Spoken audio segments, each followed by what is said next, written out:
This boss's attacks are electrified, so any points that you put into shock resistance would be a good idea. For your spells, I suggest a Pluck of Many, Wandering White, Guanzi, Immobilize, and of course, Cloud Step. Now when the fight first starts, hit the boss with Immobilize. Then follow that up with a Pluck of Many. Cast a headbutt with Wandering White and get some early damage in. You may briefly stun the boss, but watch out because this boss likes to fly up into the air. She'll also transform into a dragon, and when she does, that means it's time to start dodging. Look for the streaks of lightning that are coming down from the sky. What's going to follow up is a spear. So anytime you see that lightning, dodge away because you have half a second to get away from the spear that's about to come down. Now when the attack's over, the boss will come back to the ground. Just be careful because she will eventually cast a ball of lightning around her body. Back up behind the rock that's on the slope in the back of the map. Some of her attacks have a chance of going over your head because you're on a slope. Now keep up the pressure, cast Immobilize, and look for openings to do your heavy attacks. Look for her laser attacks that she'll call out next to her body and then shoot at you. They shoot in a straight line to the last place that you are standing,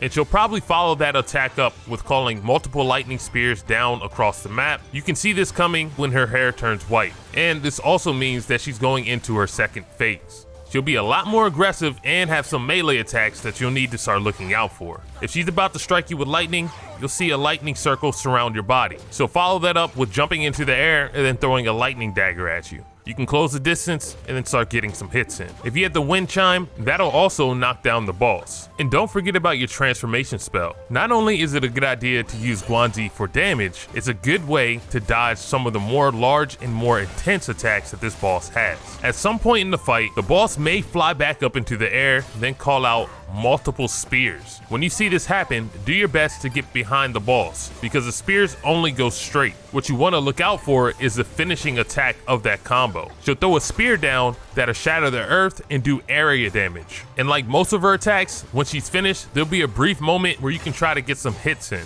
A transformation spell like Guanzi is great because you can keep up the pressure and the light attacks will slightly stagger the boss. She does have some abilities that will knock you back, but just close the distance again and don't let this boss have any air to breathe. Keep doing your light attacks to get those slight staggers and look for the charge up attacks. The boss's body or even the hand will start to glow before they do an attack. That's your warning that she's about to go into a combo and for you to dodge. So keep doing your heavy attacks and keep trying to get those staggers until you defeat this boss.